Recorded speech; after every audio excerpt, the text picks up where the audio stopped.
কোরআনুল কারীমের জন্য তার বান্দাদের জিম্মায় কিছু হক বন্ধুরা আমার দিয়েছেন। উলামায়ে কেরাম আল্লাহর কোরআন পয়গম্বরের হাদিস মন্থন করে বর্ণনা করেছেন কোরআনুল কারীমের বন্ধুরা আমার মানুষের জিম্মায় কিছু হক আছে। তার ভিতরে প্রথম নম্বরের হক হলো ইতিকাদ তাম্মা আন্নাহু মুনাজ্জালুম মিনাল্লাহি লা রাইবা ফীহ। এক নম্বর, কোরআন আল্লাহ পাকের পক্ষ থেকে নাযিল হওয়া অতি বিশুদ্ধ কিতাব, এর কোথাও কোনো সন্দেহ, এর সংশয় সম্ভাবনাই নাই। মুসলমান ভাইরা আমার, দ্বিতীয় নাম্বার কোরআনে পাকের আজমত, এরপরে কোরআনে পাকের মুহাব্বত, এরপরে বন্ধুরা আমার কোরআনুল কারীমের তেলাওয়াত, এরপরে কোরআনুল কারীমকে বুঝা, এরপরে কোরআনুল কারীম অনুযায়ী নিজের জীবন গড়া, সমাজ গড়া এবং রাষ্ট্র বন্ধুরা আমার কোরআনের আইন দিয়ে পরিচালনা করা। খুব ভালো করে বুঝবেন, আমি কোরআনুল কারীমকে মানতে চাইলে আমার অন্তরের ভিতরে কোরআনের প্রতি আজমত আর মুহাব্বত যেই পরিমাণে বাড়তে থাকবে, কোরআনুল কারীমের প্রতি আমার বন্ধুরা আমার মানা তত আমার জন্য সহজ হবে। যেই পরিমাণে ইতিকাদ হবে সেই পরিমাণে মুস্তাফাদ হতে থাকবো। আমাদের বুজুর্গরা বলেন ইস্তেফাদা के लिए चार चीज शर्त है। এক নাম্বার হলো বন্ধুরা আমার ইতিকাদ। এক নম্বরে বন্ধুরা আমার ইতিকাদ। এমন কি কোন মানুষ যদি তার পীর বুজুর্গ কলি আব্দাল কুতুব কোন দরবেশের কাছ থেকে উপকৃত হতে চায়, তাহলে তার জন্য চারটা জিনিস জরুরি। তার ভিতরে প্রথম নাম্বার হলো ইতিকাদ।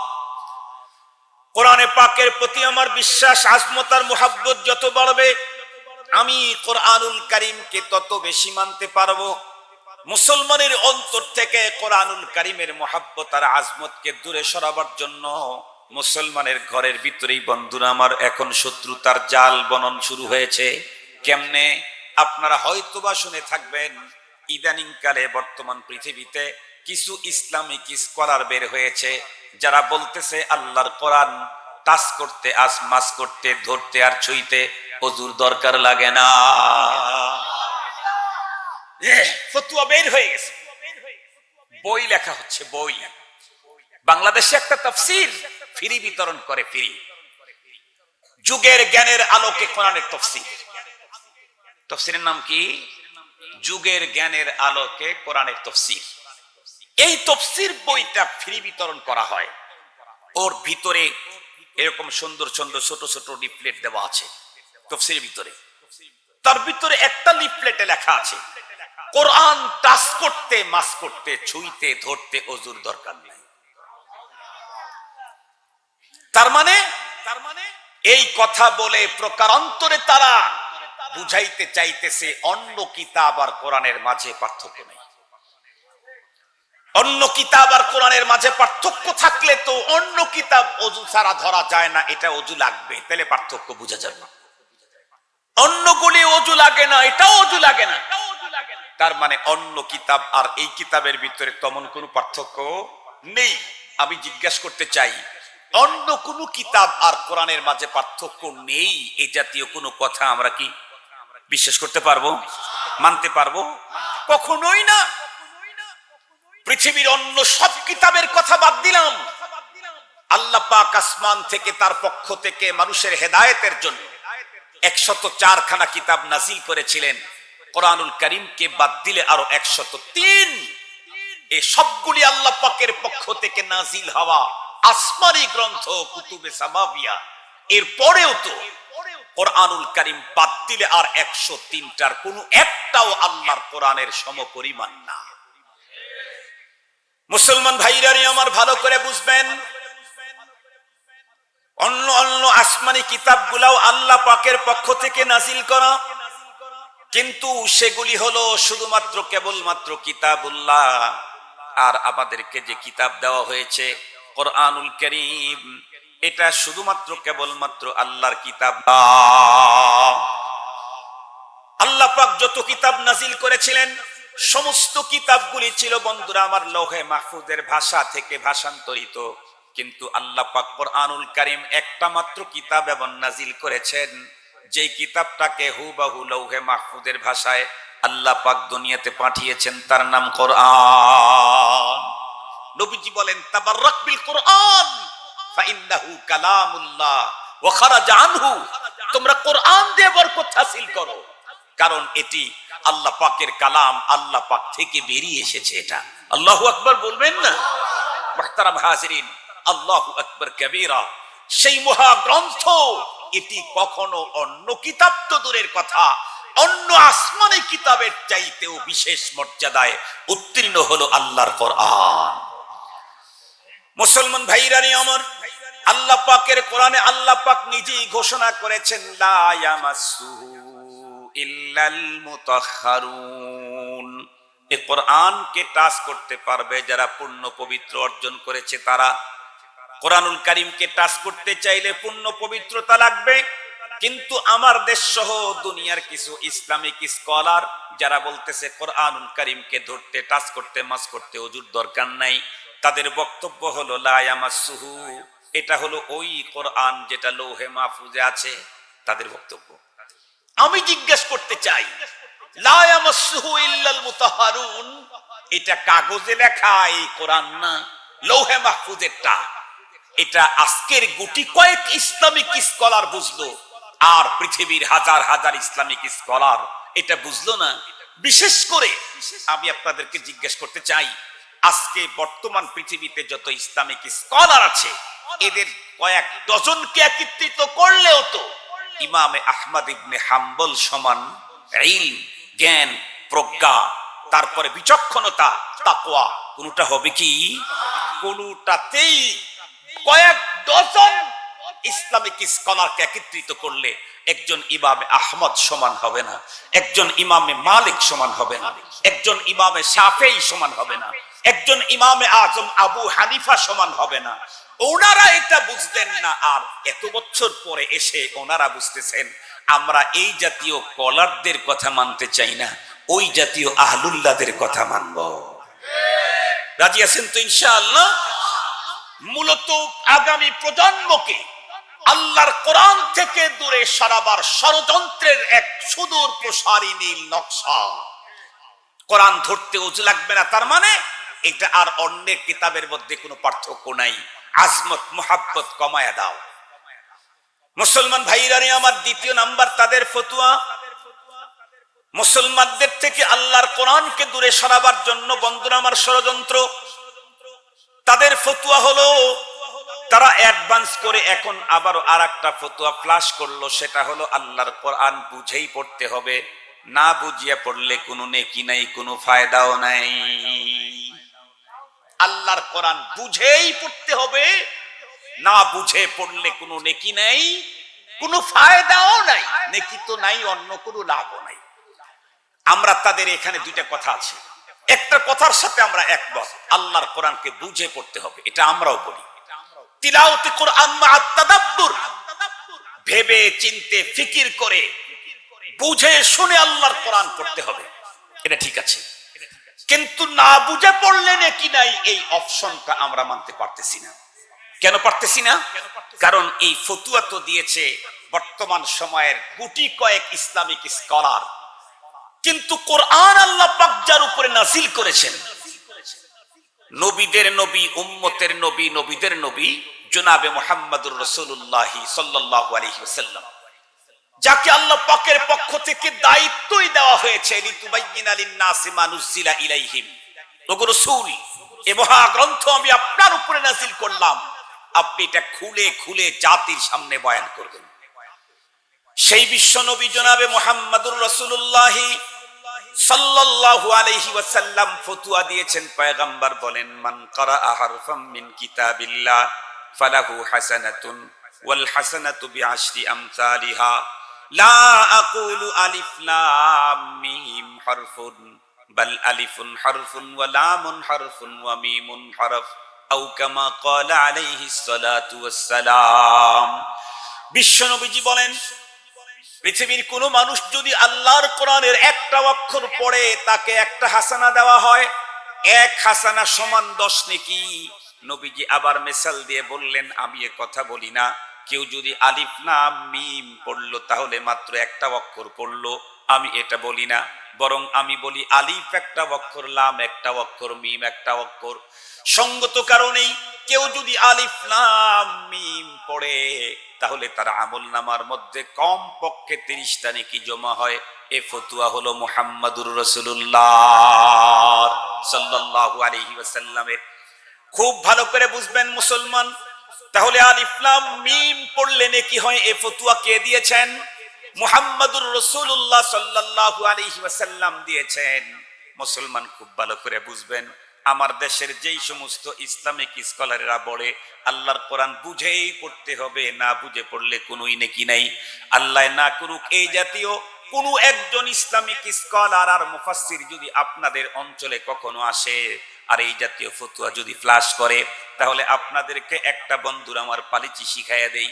আপনারা হুজুরের বয়ান যখন শেষ হয়ে যাবে, আদবের সাথে তার সঙ্গে ঠান্ডা মাথায় বসে একটা মাত্র কোশ্চেন করবেন, বলবেন হুজুর আমার একটা ছোট্ট জিজ্ঞাসা ছিল। বলে কি? হুজুর আপনি যখন কোরআনুল কারীম তেলাওয়াত করতে গিয়ে সূরাতুল বাকারার শুরুতে আলিফ লাম মিম পড়েন, তখন কি আপনার কোনো নেকি হয় নাকি? হুজুর তো বলবে অবশ্যই হয়, কারণ আল্লাহ পাকের রসুলের স্পষ্ট ফতোয়া আছে 30 নেকি হয়। এরপরে আপনি যখন পড়েন কাফ হা ইয়া আইন সাদ, তখনও কি আপনার নেকি হয়? উনি বলবেন হ্যাঁ অবশ্যই হয়। আপনি জিজ্ঞাসা করবেন আপনি যখন পড়েন নুন, তখন কি আপনার নেকি হয়? উনি বলবেন হয়। আপনি তখন বলবেন আপনি যখন পড়েন আলিফ লাম র, তখন কি আপনার নেকি হয়? উনি বলবে হয়। আপনি তখন ঠান্ডা মাথায় বলবেন হুজুর আপনি কিছুক্ষণ পূর্বে ওয়াজ করতে বলেছেন না বুঝিয়ে পড়লে কোনো নেকি নাই। তাহলে কাফ হা ইয়া আইন সাদ কি বুঝেছেন আমারে একটু বুঝায়া দেন। বলুন তো দেখি আলিফ লাম মিম কি বুঝেছেন? আপনাকে বুঝানোর সক্ষমতা কোনো মুফাসসিরের, কোন ইসলামিক স্কলারের আছে কি? আজকের ইসলামিক স্কলাররা স্কলারশিপ নিয়েছে যাদের কিতাব পড়ে, যাদের তাফসীর পড়ে, তার ভিতরে অন্যতম একজন মুফাসসির হলেন যার কিতাবকে আল্লাহ পাক মাকবুলিয়াতে আম্মা দান করেছেন, জালালউদ্দিন সুয়ুতী মুহাল্লি। ওনারা তাদের তাফসীরের কিতাবে আলিফ লাম মিমের ব্যাখ্যায় বলতেছেন আল্লাহু আ'লামু বিমুরাদিহি, আল্লাহু আ'লামু বিমুরাদিহি বিহি। এই অক্ষর দিয়ে কি বুঝাইতে চাচ্ছেন আমি জানি না, লা আ'লাম আমি জানি না, আল্লাহু আ'লাম আল্লাহ পাকই ভালো জানেন। মুহতারাম হাজিরিন, কাফ হা ইয়া আইন সাদ কেউ বুঝাইতে পারবে না মালিক এখানে কি বুঝাইতে চেয়েছেন। তখন আপনি ঠান্ডা মাথায় বুঝবেন হুজুর তাহলে দোমুখী কথা আমরা মানতে রাজি নাই। আপনি বললেন কোরআন না বুঝিয়া পড়লে কোনো নেকি নাই, কিন্তু আপনি যখন আলিফ লাম মিম পড়েন বুঝেন না, তারপরেও নেকি হয়। কাফ হা ইয়া আইন সাদ পড়েন আপনি বুঝেন না, তারপরেও নেকি হয়। নুন আপনি পড়েন নেকি হয় বুঝেন না, আলিফ লাম র যখন পড়েন আপনার নেকি হয় আপনি বুঝেন না। তো আপনি এগুলি যদি না বুঝিয়ে পড়লে নেকি হয়, তো আমার কি অপরাধ? যালিকাল কিতাবুলা রাইবা ফি, আমি না বুঝে পড়লে আমার কেন নেকি হবে না? মুসলমান ভাইরানি আমার খুব ভালো করে বুঝবেন, আল্লাহ পাকের পয়গম্বর কোরআনের প্রতিটি অক্ষর পড়লে 10টি করে নেকি। এর মিসালে যদি আল্লাহ পাকের পয়গম্বর আলহামদুলিল্লাহি রাব্বিল আলামিন বলতেন তাহলে তাদের কথা বলার একটা সুযোগ ছিল। যদি বিসমিল্লাহির রহমানির রহিম বলতেন মিসালে তাহলে কথা বলার সুযোগ ছিল। কিন্তু পয়গম্বরকে দিয়ে আল্লাহ পাক তো ওই মিসাল দেওয়াইছেন যেই অক্ষরগুলির কোনো তর্জমা দুনিয়ার কেউ বুঝে না। তার মানে আল্লাহ পাক বুঝায়া দিয়েছেন রাসূলকে দিয়া তুমি কোরআন বুঝে পড়ো আর না বুঝে পড়ো তোমার জন্য নেকি আছেই আছে। আরো মজার কথা হলো কোরআন না বুঝে পড়লে কোনো নেকি নাই। আমাদের আহলে সুন্নাত ওয়াল জামাতের হক্কানি রব্বানি উলামায়ে কেরাম এই ফতোয়া যারা ফ্লাশ করে তাদের ব্যাপারে মন্তব্য করেছেন। কি মন্তব্য? যারা বলে কোরআন না বুঝিয়া পড়লে কোনো নেকি নাই তারা হয়তো বদ্দিন। কথা বলেন কথা বলেন, তারা হয়তো কি বদ্দিন, অথবা জাহেল মূর্খ, জানে না তাই বলে ফেলেছে, অথবা উভয়টি, অথবা কি উভয়টি, জাহেল প্লাস বদ্দিন। যদি বলেন হুজুর কেমনে তারা জাহেল বা বদ্দিন ভালো করে বুঝবেন? আমাদের বিশ্ব নবীজির মশহুর হাদিস, নবীজি তো বলতেন আমি তো আমার পিতা ইব্রাহিম আলাইহিস সালামের দোয়া, হযরতে ঈসা পয়গম্বরের সুসংবাদ এবং আমার আম্মা জানের সুস্বপ্নের ফসল। সহিহ হাদিসের ভিতরে বর্ণনা আছে না নাই? খুব ভালো করে বুঝবেন, এই জায়গার ভিতরে আমি আমার পিতা ইব্রাহিম পয়গম্বরের দোয়ার ফসল। ইব্রাহিম পয়গম্বর কি দোয়া করেছিলেন, কখন করেছিলেন? আপনাদের প্রত্যেকেরই জানা আছে। আল্লাহ পাক রব্বুল আমিন হযরত ইব্রাহিম পয়গম্বরকে বললেন, ইব্রাহিম তুমি তোমার সন্তানটাকে সঙ্গে করে আমার ঘর পুনর্নির্মাণ করো। ইব্রাহিম পয়গম্বর আল্লাহ পাককে বললেন, আয় আল্লাহ, তোমার ঘর নির্মাণ করব, ডিজাইন কি হবে, কতটুকুন দৈর্ঘ্য, কতটুকুন প্রস্থ, কতটুকুন উঁচা, ওয়াল উপরে উঠাইতে হবে, কিছুই তো আমি জানি না, প্ল্যান কে দিবে? আল্লাহ পাক জানা দিলেন, ইব্রাহিম আমার ঘরের প্ল্যান আর ডিজাইন আমি নিজেই দিয়ে দেব। আমার ঘরের প্ল্যান, ডিজাইন, ইঞ্জিনিয়ার আমি নিজে। আমি তোমাকে প্ল্যান দিচ্ছি, কর্মচারী হিসাবে, মিস্ত্রি হিসাবে তুমি কাজ করো, সহযোগী হিসাবে তোমার সন্তানটাকে সঙ্গে নাও, যে আগামী দিনের পয়গম্বর। সুবহানাল্লাহ বললেন না? যে আল্লাহর ঘর তৈরি করার মিস্ত্রি হলো আল্লাহর পয়গম্বর। সুবহানাল্লাহি ওয়া বিহামদিহি, সুবহানাল্লাহিল আযীম। কোন পাবলিককে দিয়ে আল্লাহ তার ঘর তৈরি করেন নাই, পয়গম্বরকে দিয়ে তখন আল্লাহ পাক ঘর তৈরি করেছেন। ইব্রাহিম আলাইহিস সালাম আল্লাহ পাকের দেওয়া ডিজাইনে আল্লাহর ঘর তৈরি করা শুরু করলেন।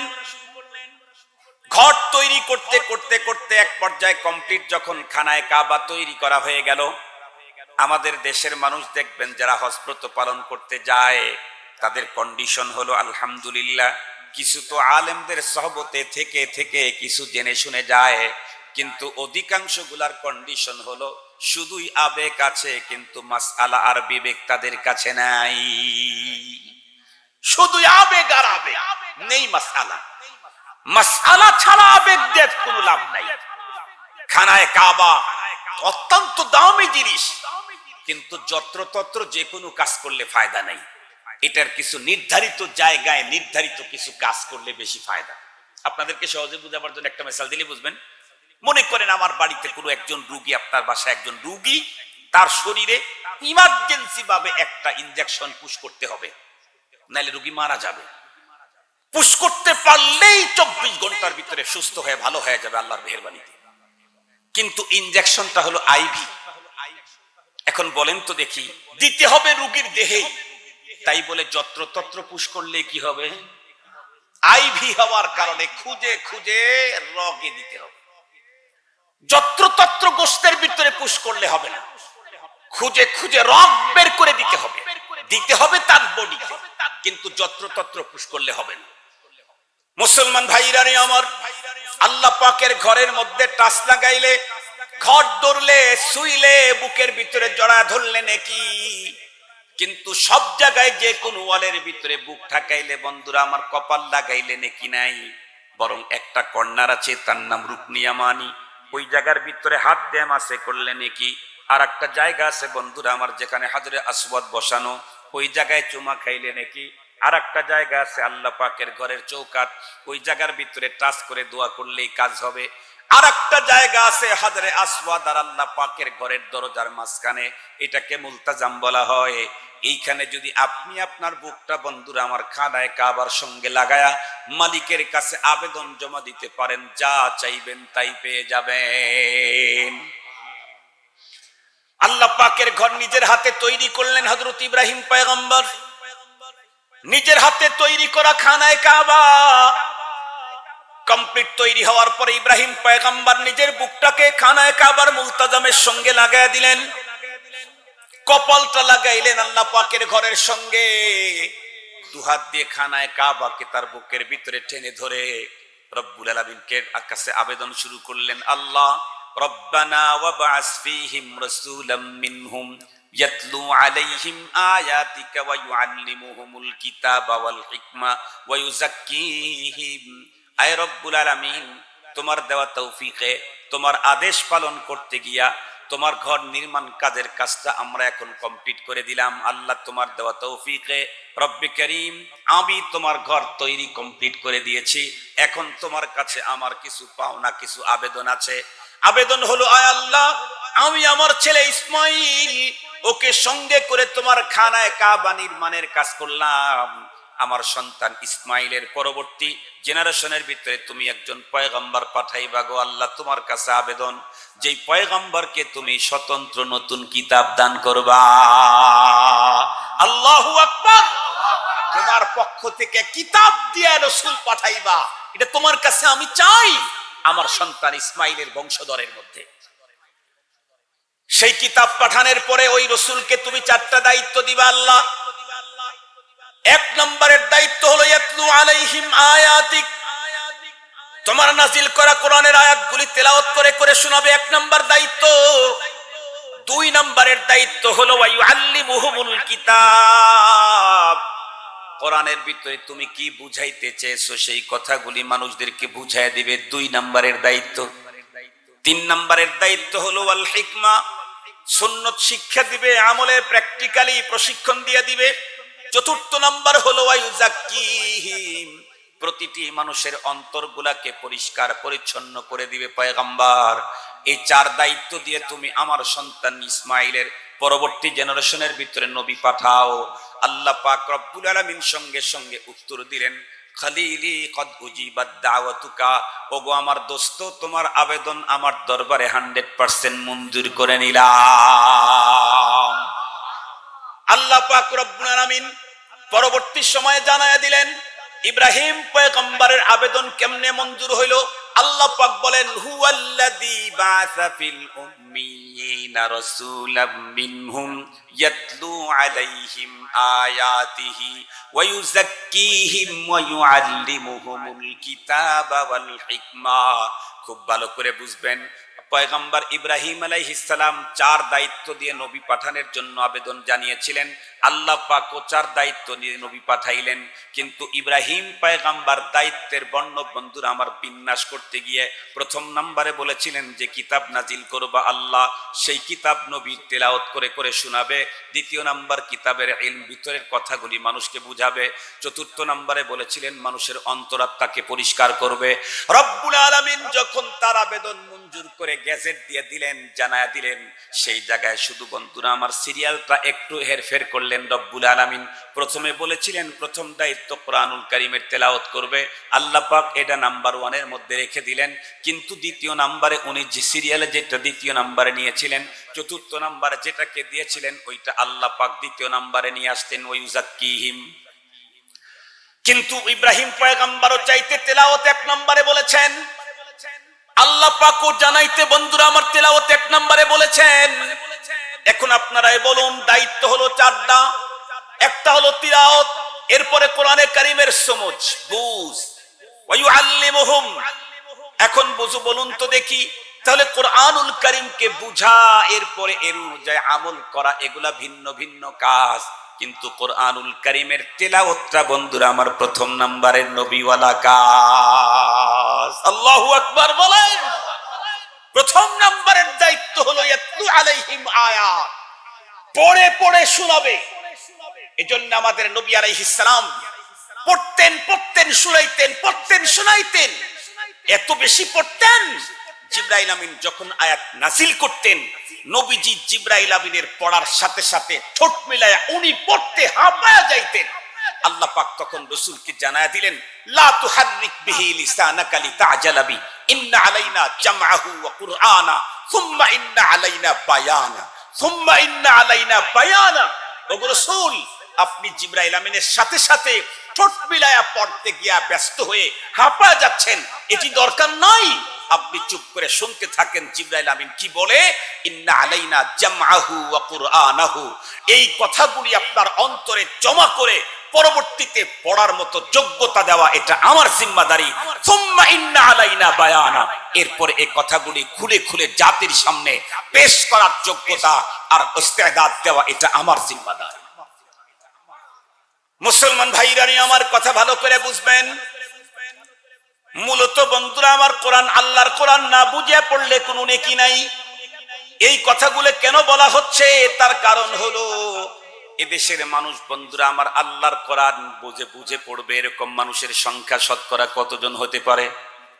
জোরে বলেন, কতজন হতে পারে? মানুষকে তো এমনি আল্লাহর কোরআন থেকে দূরে সরানো যায় না। মানুষকে এই কথা বলো, তোমরা যে কোরআন পড়তেছো এই কোরআন ধরতে কোনো ওযুর দরকার নাই। তাহলে এই কোরআনের প্রতি মুহাব্বতটা একটু কমে গেল, আজমত তার বড়ত্ব কমে গেল।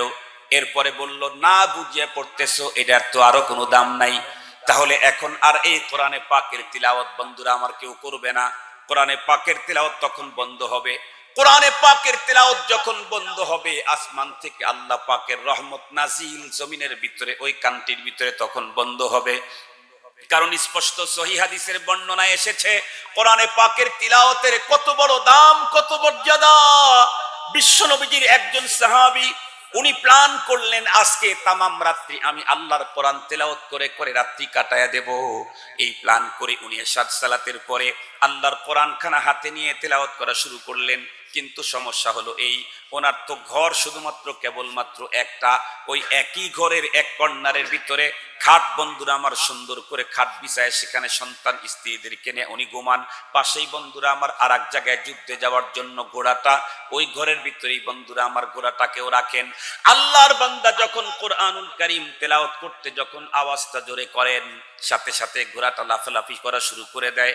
এমন ভাবে লাফ দেয় মনে হয় যেন ঘোড়া এখন লাফ দিয়ে খাটের উপরে গিয়ে সন্তানদের ঘাড়ের উপরে, ঘুমন্ত সন্তানদেরকে আহত নিহত করে ফেলবে। সঙ্গে সঙ্গে আল্লাহর বান্দা কোরআন তেলাওয়াতের আওয়াজটাকে বন্ধ করে দেন না, তবে আওয়াজটাকে একদম স্লো করে দেন, শোনা যায় না। ঘোড়া তখন শান্ত হয়। আল্লাহর বান্দা কোরআনুল কারীম তিলাওয়াত করতে করতে আবারও যখন তার ভিতরে জুশ এসে যায়, আবার মনের অজান্তে কোরআনুল কারীমের তিলাওয়াতের আওয়াজটা বড় হয়ে যায়, ঘোড়া আবার লাফালাফি শুরু করে দেয়। আবারও ওনার ভিতরে ভয় ঢোকে না জানি ঘোড়া লাফ দিয়ে আমার ঘুমন্ত সন্তান পরিবারের কার উপরে গিয়ে পড়বে, ওরা আহত নিহত হয়ে যাবে। উনি তখন কোরআন তিলাওয়াতের আওয়াজটাকে একদম পুষ্ট করে ফেলেন। এমনটি করতে করতে তামাম রাত্রি কাটায় দিলেন। সকাল বেলায় বিশ্ব নবীজির দরবারে হাজির হয়ে সাহাবী বললেন, ইয়া রাসূলুল্লাহ, গত রাতে আমি তামাম রাত আল্লাহর কোরআন কাটাবার প্ল্যান নিয়ে সালাতুল ইশার পরে আমি কোরআন তেলাওয়াত শুরু করলাম, কিন্তু তামাম রাত্রি কোরআন তেলাওয়াতের ভিতরে মজা নিতে পারলাম না কেন? এই ঘটনা ঘটেছে।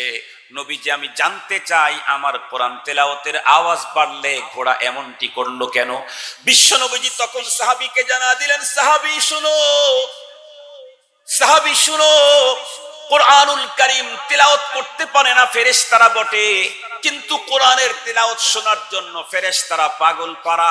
জমিনের যে কোনো জায়গাতে কোনো মুসলমান নারী আর পুরুষ যখন আল্লাহর কোরআন শুদ্ধ তেলাওয়াত করে, ওই জায়গাতে আসমান থেকে কাতারে কাতার ফেরেশতাগুলি কোরআন তেলাওয়াত শোনার জন্য ভিড় জমায়। বিশ্ব নবীজি রেখে বলেন, সাহাবী তুমি যখন উচ্চ আওয়াজে আল্লাহর কোরআন পড়েছো, তোমার কোরআন তেলাওয়াতের আওয়াজ শুনে কোরআনে পাকের তেলাওয়াত শোনার জন্য তোমার ঘরের ভিতরে কাতারে কাতার ফেরেশতা ঢুকেছে, তোমার চোখে পড়ে নাই, ঘোড়ার চোখে পড়েছে। ঘোড়া তখন ফেরেশতাদেরকে জাগা করতে দিয়ে একবার ডান দিক, একবার বাম দিক, একবার সামনে, আবার পিছনের দিকে ব্যাক করেছে। যখন তুমি কোরআন তেলাওয়াতের আওয়াজ একদম স্লো করে দিয়েছো, আর আওয়াজ শোনা যায় না, তখন ফেরেশতারা ঘর থেকে চলে গেছে। আবার যখন কোরআন তেলাওয়াতের আওয়াজ বেড়েছে, আওয়াজের তোমার আওয়াজ শোনার জন্য, কোরআনে পাকের তেলাওয়াত শোনার জন্য ফেরেশতারা আবার ঘরের ভিতরে ঢুকছে। তখন আবারও বন্ধুরা আমার ঘোড়াটা ওইভাবে ছুটাছুটি করা শুরু করে দিয়েছে। কি বোঝা গেল? কি বোঝা গেল?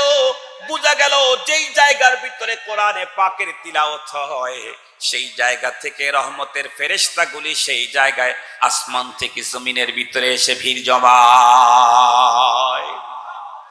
তেলাওয়াত বন্ধ করো, তাহলে মুসলমানদের ঘরে রহমতের ফেরেশতাদের আগমন বন্ধ হবে।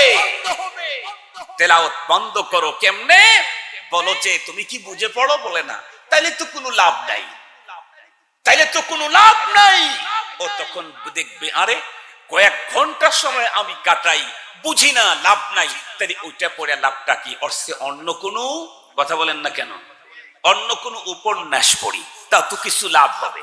এখানে তো নেকি নাই, নাই লাভও নাই। মূলত এই কথা বলে আল্লাহর কোরআন থেকে মুসলিম জাতিকে দূরে সরাবার এক সিরিয়াস সূক্ষ্ম ষড়যন্ত্র চালানো হচ্ছে। এখান থেকে আমাদেরকে অবশ্যই মুক্তি পেতে হবে, অ্যালার্ট হতে হবে, সজাগ হতে হবে। আগেই বলেছি, মাছ যত বড়ই হোক, পানি থেকে উপরে উঠায় রাখলে ওই মাছের লাস্টিং পাওয়ার যেমন থাকতে পারে না, মানুষ যত মুসলমান যত উন্নত প্রযুক্তির অধিকারী হোক না কেন, কোরআন ছেড়ে দিলে ওই মুসলমান পৃথিবীতে আর সম্মান নিয়ে টিকতে পারে না, কখনোই না, কুশ্চিন কালেও না, কাল্লা লা ইউমকিন, কখনোই সম্ভব হবে না। মুহতারাম হাজিরিন, লম্বা কথা বলতে চাই না, ওদের আরো মিশন আছে, ওদের আর এক ফতোয়া আছে, আরো মিশন আছে। আপনারা দেখবেন এই ধারাবাহিকতায় ইদানিং কালে দেখা যাচ্ছে কোরআনুল কারীমের ব্যাপারে তাদের আর একটা মন্তব্য, কোরআনের মর্মটা হলো মূল, শব্দটা মূল না। নাউজুবিল্লাহ বলবেন না? তাদের বক্তব্য কোরআনের মর্মটাই হলো আসল, শব্দ লক্ষ্য না, মর্মটাই হলো লক্ষ্য। আপনারা কি বলেন, কোরআন শরীফের শুধু মর্মটাই লক্ষ্য, কোরআনের শব্দ লক্ষ্য না? কোরআনের শব্দ মূল না? কোরআনের শব্দ আমাদের লক্ষ্য না? মুহতারাম হাজিরিন, সমস্ত উলামায়ে কেরাম, কওমি মাদ্রাসা, সরকারি মাদ্রাসার সব আলেম যেই কিতাবগুলি পড়ে আলেম হয়েছে তার মধ্যে একটা হলো নূরুল আনওয়ার। এই কিতাবের ভিতরে লেখা আছে আল কুরআন ইসমুল লিন নাদমি ওয়াল মা'না জামিআ। কোরআন দুইটা জিনিসের সমন্বয় হলো কোরআন। আপনাদেরকে বুঝাবার জন্য দুইটা মিসাল দেই। বডি আর আত্মা, এই দুইটা একসঙ্গে থাকলে মানুষ। আত্মা থেকে যদি বডি পৃথক হয়ে যায় তাহলে মানুষ না লাশ? লাশ। আর মানুষ হতে চাইলে দুইটা একসঙ্গে থাকতে হবে, বডি তার ভিতরে আত্মা থাকলে মানুষ। শরবতের অস্তিত্বের জন্য দুইটা জিনিস মিশ্রণ হতে হয়, একটা হলো পানি আর একটা হলো চিনি। এই দুইটা মিশলে তারপরে শরবত। চিনি, পানি যদি থাকে আপনাদের বঙ্গোপসাগরে আর চিনি যদি থাকে সুগার মিলে, তাহলে শরবত হবে কিয়ামতের আগের দিন পর্যন্ত? কখনোই সম্ভব না। পানি যদি বঙ্গোপসাগরে থাকে আর চিনি যদি সুগার মিলে থাকে, তাহলে শরবতের অস্তিত্ব কখনো আশা করা যায় না। মানুষ বডি এক জায়গায়, আত্মার এক জায়গায়, তাহলে এটা কখনো মানুষ হতে পারে না, লাশ।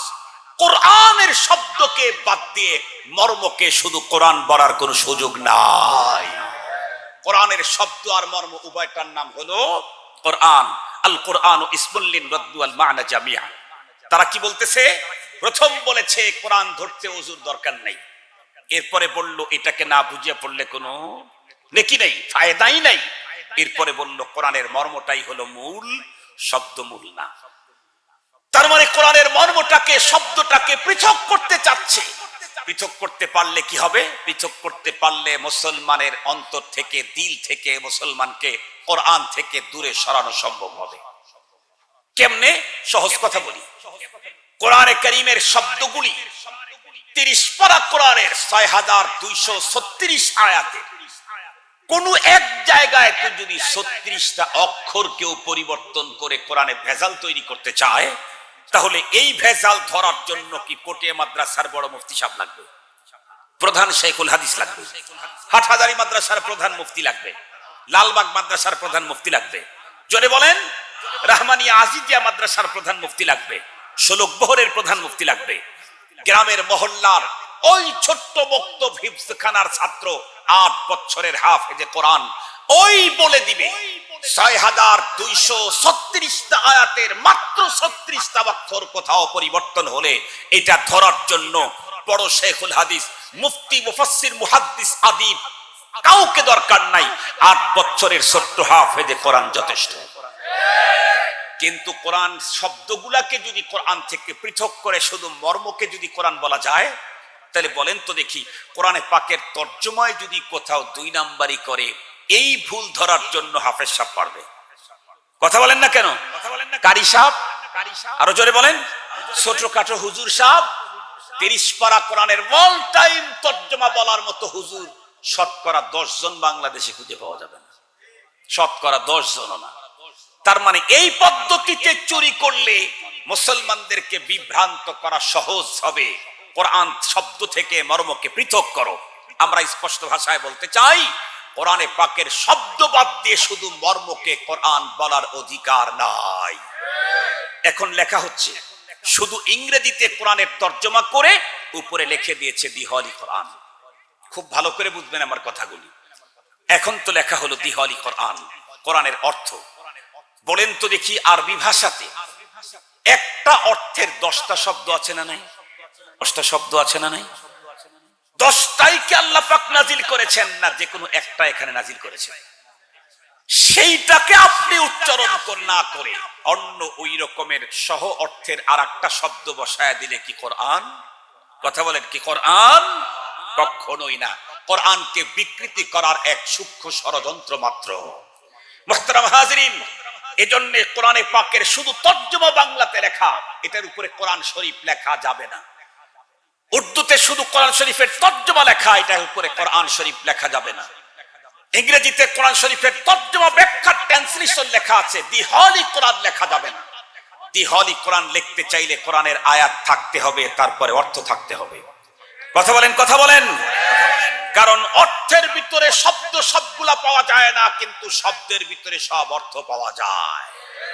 অর্থের ভিতরে সব শব্দ পাওয়া যায় না, শব্দের ভিতরে সব অর্থ পাওয়া যায়। এজন্য শুধু শব্দগুলাকে কোরআন বলা যাবে, কারণ ওর ভিতরে অর্থ লুকায়িত আছে। কিন্তু অর্থগুলার উপরে শুধু অর্থ রেখে এটাকে কোরআন বলা যাবে না, কারণ সেখানে হুবহু কোরআনের শব্দ খুঁজে পাওয়া যায় না। এটার একটা সূক্ষ্ম ষড়যন্ত্র। এর মাধ্যমে মূলত মুসলমানদেরকে আল্লাহর কোরআন থেকে দূরে সরাইতে চায়। আজকে যখন ইংরেজিতে তর্জমা করা এটাকে হলি কোরআন বলবে, 20 বছর পরে যখন ইংরেজি এরিয়ার মুসলিম এটা কি যখন কোরআন মনে করবে, তখন ধীরে ধীরে ওর ভিতরে শব্দের পরিবর্তন, আরেকটা শব্দের পরিবর্তন করতে করতে একটা সময় দেখা যাবে মূল থেকে দূরে চলে গেছে। এটাকে যারা বিশ্বাস করবে তারা পথভ্রষ্ট হবে, জাহান্নামী হবে, আল্লাহর কোরআন থেকে ছিটকে পড়বে দূরে।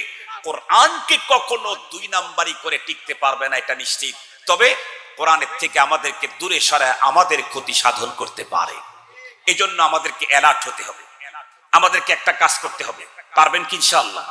এই ষড়যন্ত্রের মূল উৎপাটন করে শিকড় কেটে দিতে একটা মাত্র পদক্ষেপ যথেষ্ট। সেটা কি? মিছিল নিয়ে বের হতে হবে না, গলা ফেটে আওয়াজ করে বক্তব্য দিতে হবে না, আইন করতে হবে তাদের বিরুদ্ধে না।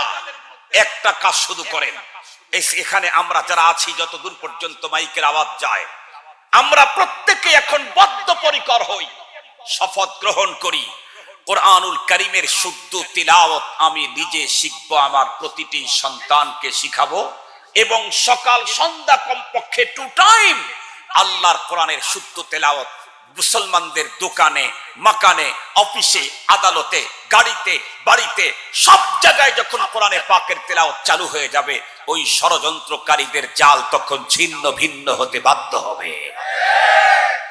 প্রতিটি মুসলমানের ঘরে কণ্ঠে থাকতে হবে কোরআনে পাকের শুদ্ধ তিলাওয়াতের আওয়াজ। তারা বলতেছে কোরআন শরীফ না বুঝিয়ে পড়লে কোনো নেকি নাই, আর আমরা বলি কোরআন শরীফ তুমি যদি বুঝেও পড়ো, যদি সিরিয়াস ভুল পড়ো তাহলে নেকি নাই। কোরআন তুমি বুঝে পড়েছো কিন্তু সিরিয়াস ভুল পড়েছো, তাহলে কোনো নেকি? কথা বলেন। আমরা বলি কোরআন না বুঝিয়ে পড়লেও নেকি, তবে ভুল পড়লে কোনো নেকি নেই। ভুল পড়লে কোনো নেকি? তারা বলতেছে না বুঝে পড়লে নেকি নেই। আমরা বলি বুঝেও যদি ভুল পড়ো তাহলে নেকি নেই, না বুঝে যদি শুদ্ধ পড়ো তাহলে নেকি আছে। না বুঝে যদি শুদ্ধ পড়ো তাহলেও নেকি আছে, কমপক্ষে প্রতি অক্ষরে 10 নেকি। এরপরে যদি বিশুদ্ধ তেলাওয়াত করতে পারে তাহলে তো প্রতি অক্ষরে 70টা নেকি, না বুঝিয়ে পড়লেও। মনে থাকবে তো ইনশাআল্লাহ? এখন একটা কথা আপনাদের কাছে বলেই আমি শেষ করছি। কোরআনে পাকের শুদ্ধ তিলাওয়াত এটা যদি আপনি শিখতে চান, তাহলে পৃথিবীর কোন ইউনিভার্সিটি, কোন ব্যক্তি, কোন কবি, কোন সাহিত্যিক, কোন গুরু, কোন বৈজ্ঞানিকের কাছে শিখতে পারবেন? কথা বলেন। কোরআন শরীফের অর্থ তর্জমা ঘরের ভিতরে ভাষার উপরে পাণ্ডিত্য থাকলে কিছুটা অর্জন করতে পারবেন, কিন্তু কোরআন শরীফের তিলাওয়াত যেটা প্রথম হক, এটা করতে চাইলে অবশ্যই কোনো আলিম, কোনো কারি, কোনো হাফেজের কাছে যাওয়া ছাড়া, জোরে বলেন, উপায় নাই। কোরআনের তাফসীর ঘরের ভিতরে পড়ে পড়ে কিছুটা অর্জন করতে পারবেন, যদিও এটা নিরাপদ না, যদিও এটা শঙ্কা মুক্ত না, যদিও এটা ঝামেলা মুক্ত না। একা একা শেখা অনেক ঝামেলা, অনেক শঙ্কা, অনেক সমস্যা, তারপরেও কিছুটা করতে পারবেন। কিন্তু কোরআনে পাকের তিলাওয়াত শুদ্ধ করতে চাইলে আলেম, হাফেজ, কারির বিকল্প। কথা বলেন।